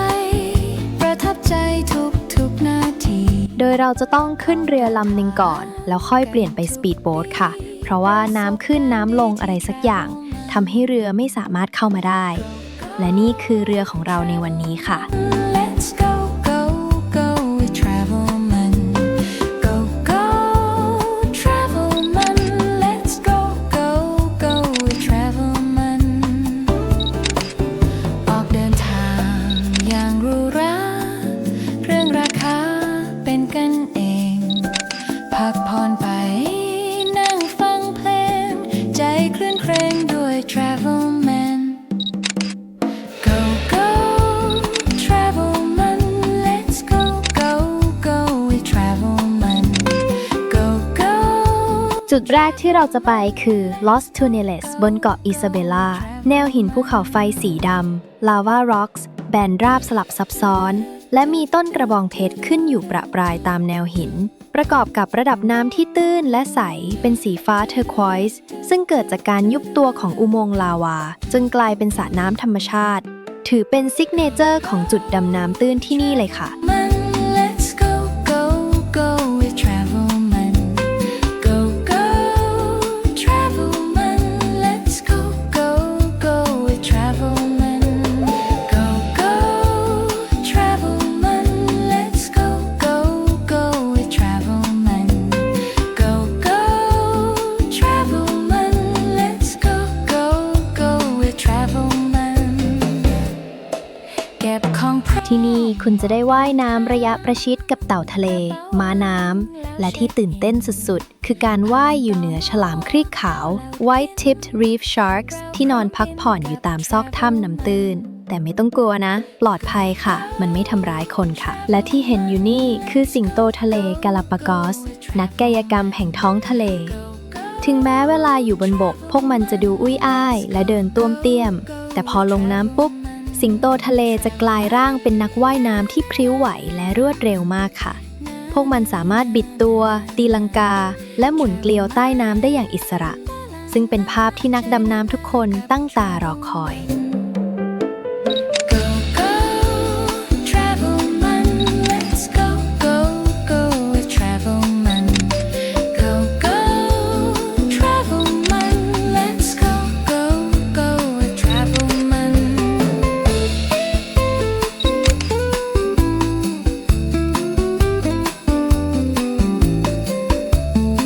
รอบนี้กลุ่มเราต้องขอถอนตัว2 คนค่ะ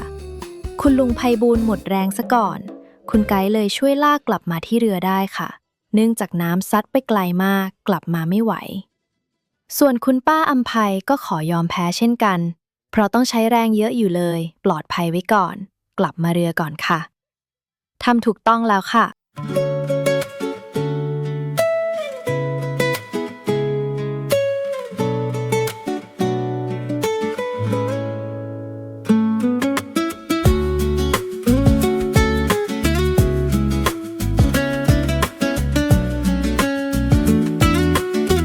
และที่ทุกคนเห็นอยู่นี่คือสิงโตทะเลกาลาปากอสซึ่งหาดูได้ยากมากๆความแรระดับsuperแรเลยทีเดียว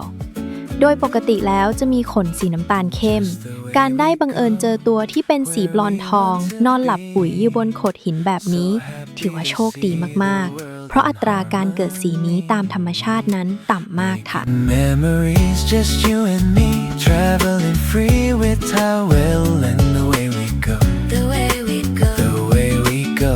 the way we go. waking up now feeling so free smell of coffee right here with me good taste of food no need to fly just take your time spirits are high just the way we go where we want to be so happy to see the world in harmony making memories just you and me traveling free with Towel and the way we go The way we go, the way we go the way we go. looking outside isn't it grand blue sky and clouds shining so bright breathe in the air feeling so light ready to go with Towel man Just the way we go, where we want to be.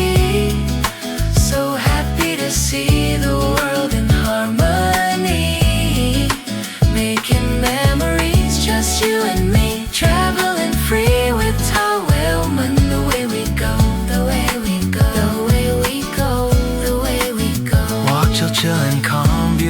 a charm. Sky is blue and warm. Watching clouds go by. Keep it in your eye. Capture golden light. Happy you and I make everything bright. Just the way we go, where we want to be. So happy to see the world in harmony. Making memories, just you and me. Traveling free with Towel and the way we go. The way we go, The way we go.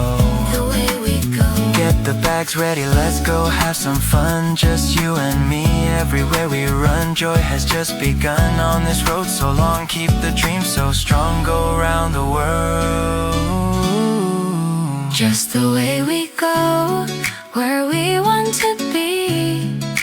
So happy to see the world in harmony. Making memories, just you and me. Traveling free with Towel and the way we go, the way มาถึงจุดต่อไปค่ะอีลาโลบอสหรือเกาะโลบอสที่ชื่อของเกาะนี้แปลตรงตัวเลยว่าเกาะสิงโตทะเลค่ะที่นี่ตั้งอยู่ใกล้กับเกาะซานคริสโตบัลภูมิประเทศเป็นแนวหินภูเขาไฟสีดำขรุขระซึ่งเป็นที่อาบแดดสุดโปรดของฝูงสิงโตทะเลนับร้อยตัวไฮไลท์คือเมื่อเราลงไปสโนว์เกิลในน้ำลูกสิงโตทะเลวัยรุ่นที่ขี้เล่นมักจะว่ายเข้ามาทักทายโฉบไปมาหรือแม้แต่ตีลังกาโชว์ต่อหน้ากล้องเลยค่ะถือเป็นจุดที่ถ่ายวิดีโอใต้น้ำได้สนุกและมีชีวิตชีวาที่สุดน้องๆน่ารักกันมากๆเลยเสียดายที่กล้องเราเสียค่ะภาพเลยไม่ชัดเลยไว้รอบหน้าถ้าได้มาใหม่จะขอถ่ายแก้มือค่ะ Travelman ไปทั่วโลกกันสุขสันต์ทุกการเดินทาง Travelman บินทุกวันแบ่งปันทุกประสบการณ์ Go go Travelman let's go Go Travelman let's go Go with Travelman มาเดินทางกับพวกเราไปหุบเขาหรือลงทะเลกินโดนถ่ายรูปเก็บเก๋เที่ยวโอเคกับ Travelman Go go Travelman let's go Go Travelman let's go Go with Travelman จะได้เดินทางไม่เรือไกลประทับใจทุกนาทีออกเดินทางกันทุกปีประสบการณ์ดีที่ Travelman Go go มาถึงจุดต่อไปค่ะพอดีคุณไกด์มองเห็นโลมาในจุดนี้เลยแนะนำให้ไปลองดำน้ำดูค่ะฝากตัวแทนของเราลงไปเก็บภาพมาให้ด้วยนะสู้ๆค่ะ Let's go Let's go with Travelman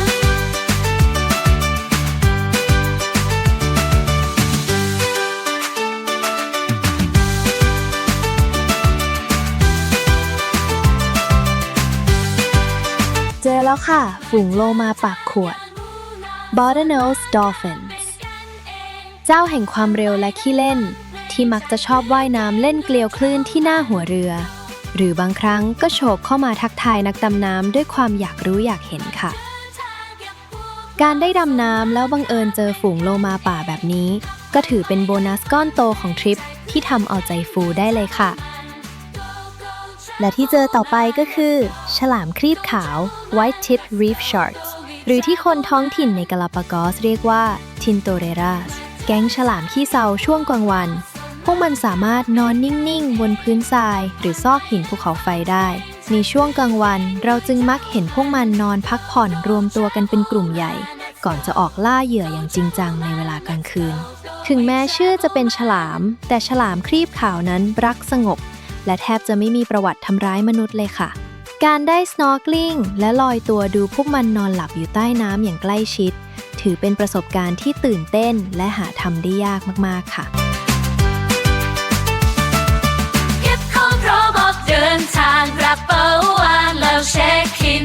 ผ่านกม.เขาแล้วกินแล้วกรองบินกับ Travelman อีกหนึ่งจุดที่ต้องพูดถึงคือ Tortuga Bay หรืออ่าวทอร์ทูกาเป็นอีกหนึ่งจุดว่ายน้ำและพักผ่อนที่ห้ามพลาดเมื่อมาเยือนเกาะซันตาครูซค่ะที่นี่มักจะได้รับการโหวตให้เป็นหนึ่งในชายหาดที่สวยที่สุดในโลกแต่เนื่องจากกลุ่มเราเหนื่อยกันแล้วเลยได้แต่ขับเรือผ่านค่ะและก่อนที่เราจะกลับที่พักก็ได้น้องโลมาอำลาค่ะน่ารักมากๆ น้องๆมาโชว์ว่ายน้ำกายกรรมยังกับอยู่ Sea World และไม่กลัวเรือเลยว่ายน้ำมาทักทายใกล้มากๆทำให้ปิดฉากทัวร์วันนี้ได้อย่างน่าประทับใจค่ะ Go, go, travel man, let's go. Go, travel man, let's go, go, travel man, let's go. Let's go with travel man. และมาถึงวันสุดท้ายบนเกาะกาลาปากอสแล้วก่อนกลับไปสนามบิน เรามาแวะ อุทยานแห่งชาติกาลาปากอสที่นี่เป็นหัวใจหลักของการเดินทางเยือนเอกวาดอร์เลยค่ะที่นี่ไม่ใช่แค่สวนสัตว์เปิดหรือเขตอนุรักษ์ธรรมดาแต่คือพิพิธภัณฑ์วิวัฒนาการที่มีชีวิตหรือ Living Museum of Evolution ที่ชาร์ลส์ ดาร์วินใช้เป็นแรงบันดาลใจในการตั้งทฤษฎีวิวัฒนาการค่ะส่วนที่เราเห็นอยู่ในกรงไม่ใช่การจับมาทรมานเพื่อทำวิจัยทดลองยาแต่อย่างใดแต่ที่นั่นคือศูนย์เพาะพันธุ์เพื่อการอนุรักษ์ค่ะจุดสุดท้ายที่เรามาคือ Los Gemelos หรือที่รู้จักกันในชื่อ Twin Craters หรือหลุมยุบคู่ เป็นอีกหนึ่งจุดเช็คอินทางธรณีวิทยาที่น่าทึ่งมากบนพื้นที่ราบสูงของเกาะซานตาครูซถึงชื่อจะแปลว่าปล่องภูเขาไฟแฝดแต่ในทางธรณีวิทยาแล้วที่นี่คือหลุมยุบขนาดยักษ์ค่ะมันเกิดจากการที่ลาวาใต้ดินไหลออกไปจนหมดทำให้เพดานของโพรงแมกมาที่ลวงโบรับน้ำหนักไม่ไหวและถล่มยุบตัวลงมากลายเป็นหลุมลึกขนาดมหึมาอย่างที่เราเห็นค่ะบริเวณรอบๆหลุมยุบจะถูกห้อมล้อมด้วยป่าที่เต็มไปด้วยต้นสเกลเซียซึ่งเป็นพืชเฉพาะถิ่นของกาลาปากอสความว้าวคือมันเป็นพืชตระกูลเดียวกับดอกเดซี่หรือทานตะวันแต่ที่นี่มันต้องปรับตัวและวิวัฒนาการตัวเองจนกลายเป็นไม้ยืนต้นขนาดใหญ่สูงลิบลิ่วห่มคลุมด้วยมอสสีเขียวดูขลังและลึกลับเหมือนป่าในเทพนิยายเลยค่ะ Like Glen King with travel man. Go, go, travel man, let's go. Go, travel man, let's go, go with travel man.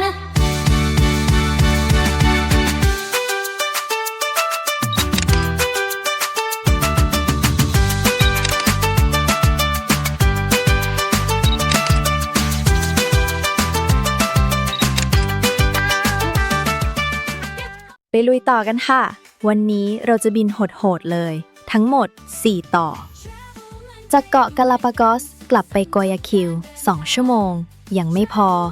ย้อนกลับไปลีมาอีก2ชั่วโมงและต่อที่3ไปซันติอาโก4ชั่วโมงและต่อสุดท้ายไปเกาะอีสเตอร์ไอแลนด์อีก6ชั่วโมงค่ะเนื่องจากเที่ยวบินตรงไม่มีเลยเราเลยจำเป็นต้องบินแบบนี้ค่ะรวมทั้งหมดถึงที่หมาย25ชั่วโมงเลยมาถึงแล้วค่ะเกาะอีสเตอร์ไอแลนด์ประเทศชิลีเกาะหน้าตาโพลินีเชียนจ๋าๆอยู่กลางมหาสมุทรแปซิฟิกพูดภาษาสเปนและใช้เงินเปโซของประเทศชิลีที่อยู่ห่างออกไปเกือบ 4,000 กิโลเมตรจะมาเกาะนี้ได้ต้องบอกก่อนเลยเที่ยวบินมีน้อยมากส่วนมากยังไงก็ต้องบินมาจากซันติอาโกเท่านั้นหลังจากบินมายาวนานเราก็เข้าโรงแรมเราค่ะโรงแรมที่นี่จะมีแต่โลคอลเท่านั้นไม่สามารถหาที่พักหรูๆได้เลยเนื่องจากที่ดินบนเกาะอีสเตอร์สามารถถือครองได้โดยชาวพื้นเมืองราปานุยเท่านั้นหมายความว่ากลุ่มทุนข้ามชาติหรือเครือโรงแรมใหญ่ๆไม่สามารถเข้ามาซื้อที่ดินเพื่อสร้างรีสอร์ทได้อย่างเด็ดขาดสำหรับวันนี้เราตั้งใจใช้ทัวร์ส่วนตัวเดินทางค่ะแต่ไม่รู้บริษัทที่ติดต่อผิดพลาดแต่อย่างใดพอมารับเราแล้วกลายเป็นต้องไปรวมกับคนอื่นแบบงงมากเราก็ตามทัวร์ไปก่อนค่ะที่แรกเราเดินทางมาที่อาฮูอากิวิที่เป็นที่เดียวที่มีโมไอที่หันหน้าออกสู่ทะเลโมไอทั้ง7ตัวนี้ถูกสร้างขึ้นเพื่อเป็นตัวแทนของนักสำรวจ7คนแรกที่กษัตริย์โฮตูมาตูอาส่งมาค้นหาเกาะแห่งนี้การที่พวกเขายืนมองข้ามมหาสมุทรออกไปก็เพื่อเฝ้ามองกลับไปยังฮีวาแผ่นดินเกิดในตำนานที่พวกเขาจากมานั่นเองค่ะ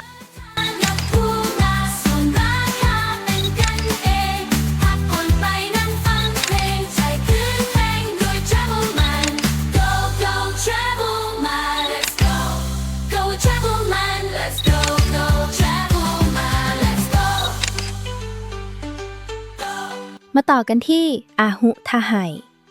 หนึ่งในการตั้งถิ่นฐานที่เก่าแก่ที่สุดบนเกาะ โดยฐานแท่นหินของอหุทไหนั้น ถูกสร้างขึ้นมาตั้งแต่ช่วงประมาณคริสตศักราช 700 มีรูปปั้นโมไอตั้งอยู่เพียงตัวเดียว มีความสูงประมาณ 4.5 เมตร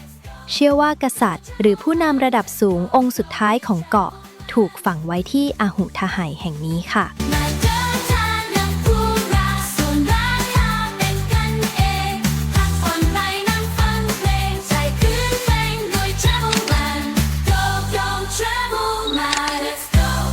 Go Travel Man Let's go Go Travel Man Let's go Go เดินทางมาอีก 20 นาทีจะถึงที่ปูนาเปา ที่นี่ล่ะค่ะ คือเหมืองหินที่เป็นโรงงานผลิตหมวกให้กับโมไอทั้งเกาะ หินก้อนกลมๆสีแดงขนาดยักษ์ที่วางกระจายอยู่ตามเนินหญ้าในภาพ เรียกว่าปุกเก๋าค่ะ นักวิชาการส่วนใหญ่เชื่อว่ามันไม่ใช่หมวก แต่คือมวยผมที่มัดรวบไว้บนศีรษะตามสไตล์ชนชั้นสูงของชาวโพลินีเชียนโบราณ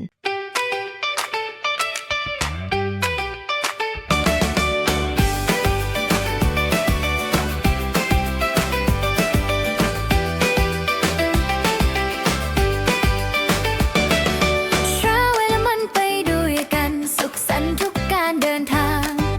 Travel มันบินทุกวันแบ่งปันทุกประสบการณ์ Go Go Travel มัน Let's go Go with Travel มัน Let's go Go with Travel มันมาเดินทางกับพวกเราไปหุบเขาหรือลงทะเลกินนอนถ่ายรูปกิ๊บเก๋เที่ยวโอเคกับ Travel มัน Go Go Travel มัน Let's go Go with Travel มัน Let's go Go with Travel มันจะเดินทางไกลหรือไกลประทับใจ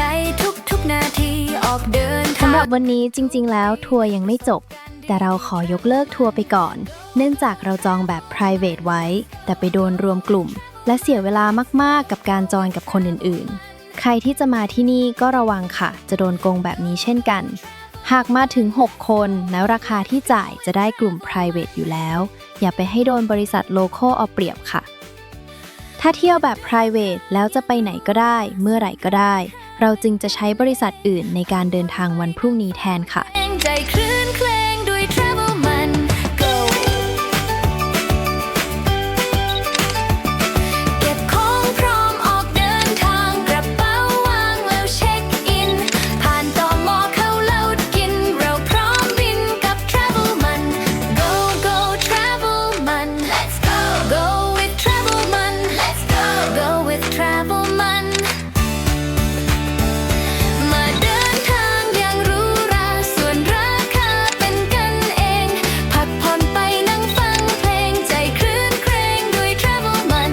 Go Go Travel มัน Let's กลับมาถึงโรงแรมแล้วค่ะ สำหรับอาหารเย็นเราจะทานกันที่โรงแรมค่ะ วันนี้ก็เดินทางมาไกลแล้ว ขอตัวไปพักผ่อนก่อน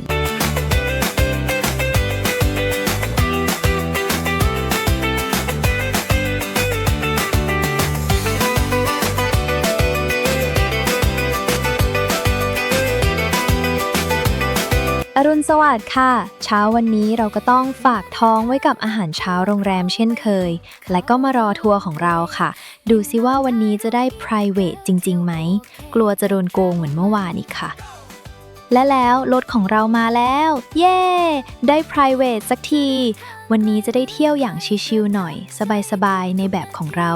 ออกเดินทางกันทุกปีประสบการณ์ดีที่ Travel มัน Go Go Travel วันนี้เราเดินทางมาหมู่บ้านพิธีกรรมโอรองโก หรือ Orongo Ceremonial Village ถือเป็นอีกหนึ่งจุดเปลี่ยนสำคัญทางประวัติศาสตร์ของเกาะอีสเตอร์ ที่ไม่ได้มีดีแค่โมไอ แต่ละปีจะมีการจัดแข่งขันสุดโหด ตัวแทนของแต่ละเผ่าต้องปีนลงหน้าผาสูงชัน ว่ายน้ำฝ่าคลื่นลม และฉลาม ไปยังเกาะเล็กๆ นอกชายฝั่ง เพื่อหาไข่นกเติน แล้วว่ายกลับมา ผู้ชนะจะได้สิทธิ์ให้หัวหน้าเผ่าของตน ปกครองเกาะเป็นเวลา 1 ปีเต็มค่ะ บินกับ Travel มัน Go Go Travel มัน Let's go Go with Travel มัน Let's go Go with Travel มัน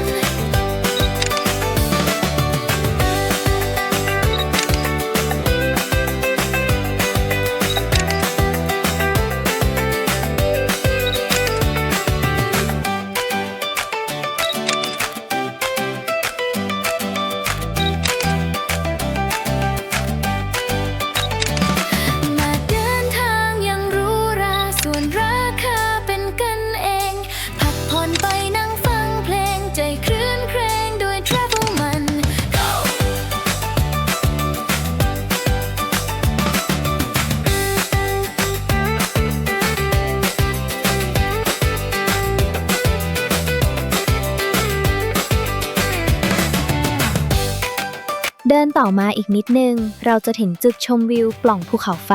ราโนเก่า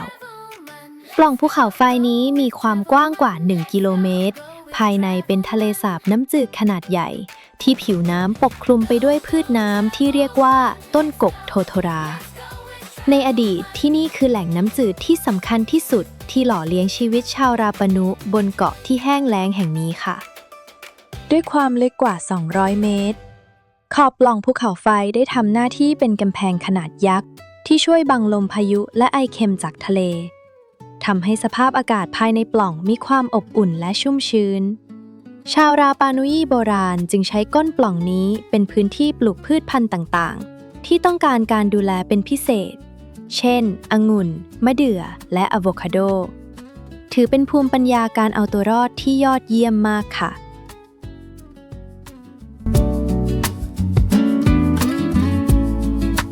Just the way we go ปล่อยใจลอยกับสายลมสุขใจที่ได้ชมโลกที่สวยงาม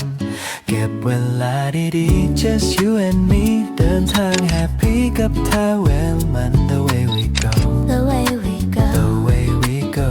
The way we go ตื่นมาในวันอากาศที่ดีกาแฟหอมหอมลอยมาตรงนี้อาหารพร้อมรสดีๆไม่ต้องรีบไป Just take your time ปล่อยใจสบาย Just the way we go ปล่อยใจลอยกับสายลมสุขใจที่ได้ชมโลกที่สวยงามเก็บเวลาดีๆ Just you and me เดินทาง happy กับเธอ well มัน The way we go The way we go The way we go The way we go มองออกไปดูที่นอกหน้าต่างท้องฟ้าสีครามกับเมฆสดใสสูดอากาศ จุดนี้จะเดินไกลกันหน่อยนะสู้ๆนะทุกคน กับเธอ well มัน Just the way we go ปล่อยใจลอยกับสายลมสุขใจที่ได้ชมโลกที่สวยงามเก็บเวลาดีๆ Just you and me เดินทาง happy กับเธอ well มัน The way we go The way we go The way we go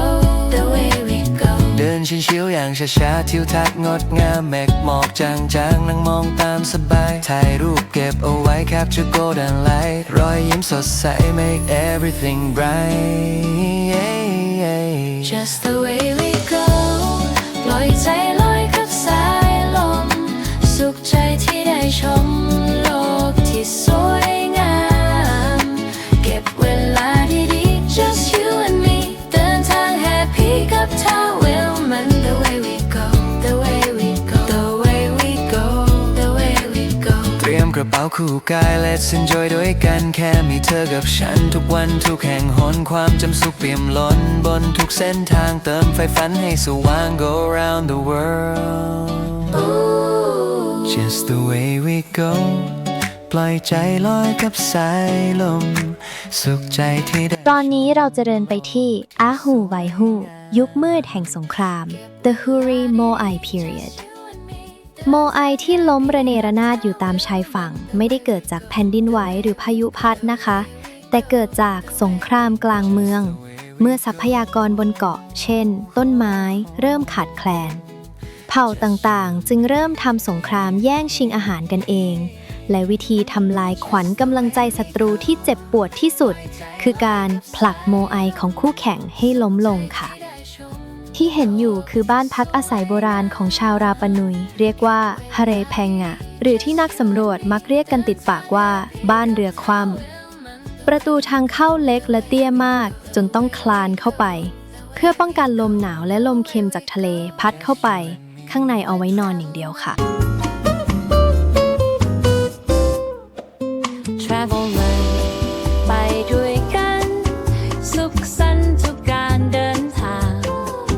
Travel man บินทุกวัน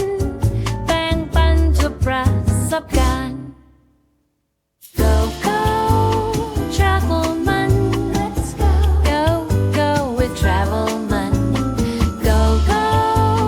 Travel man Let's go Go go with Travel man มาเดินทางกับพวกเราไปหุบเขาเรือลงทะเล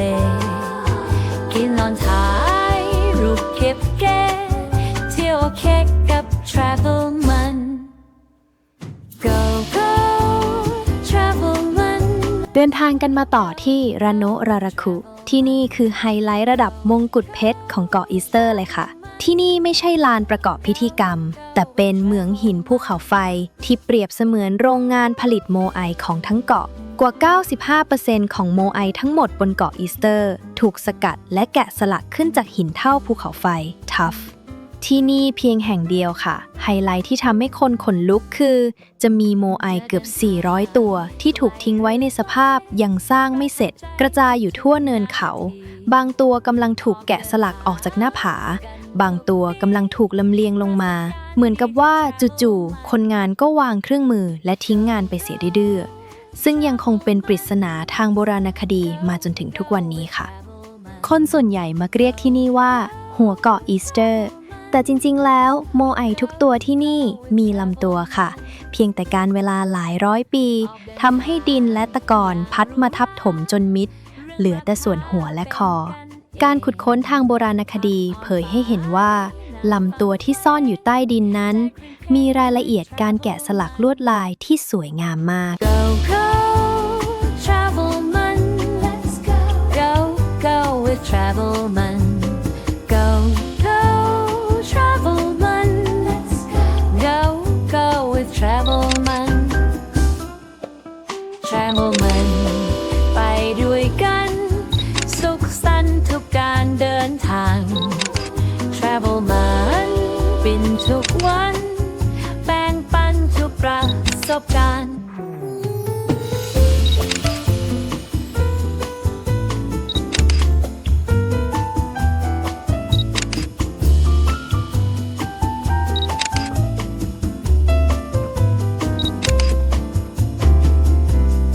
เหตุผลที่ชาวราปานุยต้องขึ้นไปสกัดหินบนราโนะรารากุเพราะภูเขาไฟลูกนี้เต็มไปด้วยหินเท่าภูเขาไฟค่ะ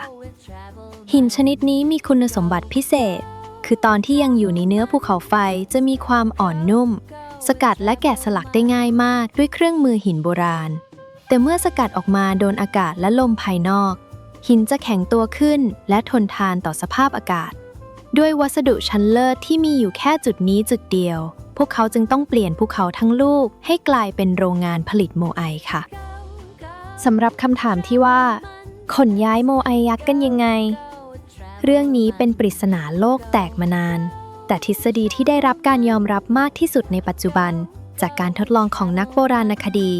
สอดคล้องกับตำนานพื้นเมืองที่ชาวเกาะเล่าต่อกันมาว่าโมไอเดินได้ชาวราปานุยใช้เชือก3เส้นผูกรอบหัวโมไอและใช้คน3กลุ่มดึงสลับซ้ายขวาไปมาพร้อมกับกลุ่มที่ดึงรั้งด้านหลังเพื่อคอยประคองน้ำหนักการดึงสลับแบบนี้ทำให้ฐานที่โค้งมนของโมไอขยับก้าวไปข้างหน้าทีละนิดเหมือนตู้เย็นที่ถูกเราขยับซ้ายขวาเพื่อดันไปข้างหน้านั่นเองค่ะ Go with Travel มัน Let's go Go with Travel มันมาเดินทางกับพวกเราไปหุบเขาหรือลงทะเลกินนอนถ่ายรูปกิ๊บเก๋เที่ยวโอเคกับ Travel มัน Go Go Travel มัน Let's go Go with Travel มัน Let's go Go with Travel มันจะเดินทางไกลหรือไกลประทับใจทุกนาทีออกเดินทางกัน มาถึงไฮไลท์ที่ยิ่งใหญ่ที่สุดและเป็นภาพจำอันดับต้นๆของเกาะอีสเตอร์กันแล้วค่ะกับอาฮุตงาริกิอาฮุตงาริกิลานพิธีกรรมที่ใหญ่ที่สุดบนเกาะอีสเตอร์ค่ะแท่นหินมีความยาวเกือบ200เมตรและมีโมไอยืนตระหง่านเรียงกันถึง15ตัวหนึ่งในนั้นสวมหมวกสีแดงหรือภูเขาด้วยแถมโมไอตัวที่หนักที่สุดที่เคยมีการตั้งขึ้นสำเร็จก็อยู่ที่นี่โดยมีน้ำหนักมากถึง86ตันเลยทีเดียวค่ะชะตากรรมของโมไอทั้ง15ตัวนี้ไม่ได้โรยด้วยกลีบกุหลาบค่ะพวกมันเคยถูกผลักให้ล้มคว่ำหน้าในช่วงสงครามกลางเมืองยุคฮืริโมไอซ้ำร้ายในปีคริสตศักราช 1960 ยังเกิดแผ่นดินไหวครั้งใหญ่ในชิลีที่ก่อให้เกิดคลื่นสึนามิขนาดยักษ์พัดถล่มเกาะอีสเตอร์ กวาดเอาโมไอยักษ์เหล่านี้ปลิวลึกเข้าไปในแผ่นดินไกลนับร้อยเมตรสภาพตอนนั้นคือพังทลายจนแทบไม่เหลือชิ้นดีค่ะความสวยงามที่เราเห็นทุกวันนี้เป็นผลมาจากความร่วมมือกับบริษัทผลิตเครนยักษ์ของญี่ปุ่น Tadano Limited ได้บริจาคเครนและเงินทุนสนับสนุนทีมนักโบราณคดีชาวชิลีเพื่อประกอบร่างและยกโมไอทั้ง 15 ตัวนี้ให้กลับมายืนหยัดได้อีกครั้งถือเป็นหนึ่งในโครงการบูรณะทางโบราณคดีที่ยิ่งใหญ่ที่สุดในโลกค่ะสำหรับช่างภาพและนักเดินทางที่นี่คือจุดชมพระอาทิตย์ขึ้นที่สวยที่สุดบนเกาะแสงแรกของวันจะฉายโชนขึ้นมาจากด้านหลังมหาสมุทรทาบทับกับเงาซิลูเอตของโมไอทั้ง 15 ตัวเป็นภาพที่ทรงพลังและคุ้มค่ากับการมาถ่ายรูปมากค่ะ จะเดินทางไกลหรือไกลประทับใจทุกนาทีออกเดินทางกันทุกปีประสบการณ์ดีที่ Travel มัน Go Go Travel มัน Let's go Go with Travel มัน Let's go Go with Travel มัน Go Go Travel มัน Let's go Let's go with Travel มันมาเดินทางอย่างหรูหราเรื่องราคาเป็นกันเองพักผ่อนไปนั่งฟังเพลงใจคลื่นเพลงด้วย Travel มันเก็บของพร้อมออกเดินทางกระเป๋าวางแล้วเช็คอินผ่านตม.เข้าเล่ากินเราพร้อมบินกับ Travel มัน Go Go Travel มัน Let's go Go with Travel มัน Let's go Go with Travel มัน